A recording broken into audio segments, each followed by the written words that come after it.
तो राजधानी दिल्ली में national real estate development council की 13वीं राष्ट्रीय सम्मेलन यहां पर शुरू हुआ है।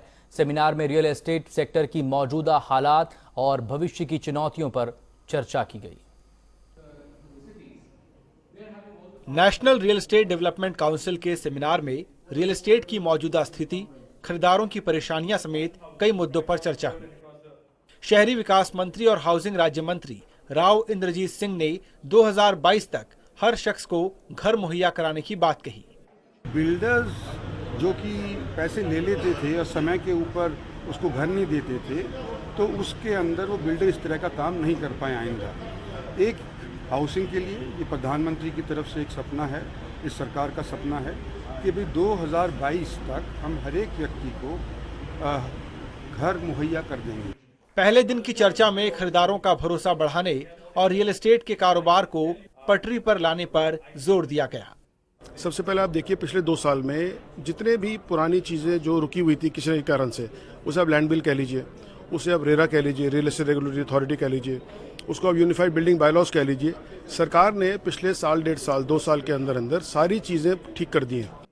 सेमिनार में केंद्रीय कानून मंत्री रविशंकर प्रसाद, सड़क परिवहन मंत्री नितिन गडकरी, इस्पात राज्य मंत्री विष्णु देव राय, नीति आयोग के सीईओ अमिताभ कांत, कई वरिष्ठ नौकरशाह और जाने माने उद्योगपतियों में जेएसपीएल के चेयरमैन नवीन जिंदल, डीएलएफ के सीईओ राजीव तलवार, सम्मेलन की associate sponsor company Jindal reality private limited के एमडी और सीईओ गौरव जैन समेत इस उद्योग की बड़ी कंपनियां शामिल हुई।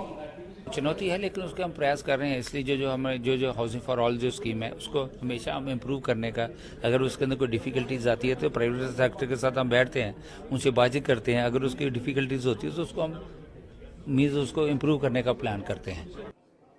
स्टील रियल एस्टेट कारोबार की बेसिक जरूरत है, लेकिन अच्छी क्वालिटी के स्टील के सीमित उत्पादन से रियल एस्टेट को कई बार परेशानियों से गुजरना पड़ता है।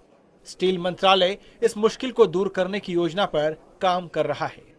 2025 तक हमारे देश में 300 मिलियन टन स्टील का प्रोडक्शन हो, लेकिन प्रोडक्शन के साथ हम लोग को कंजम्पशन पर भी चिंता करनी पड़ेगी और इसके लिए तमाम उपाय मंत्रालय की तरफ से हो रहे हैं। उसमें एक तो वर्ष 2022 तक सबको आवास देने की व्यवस्था है, उसमें कुछ स्टील का कंजम्पशन होगा।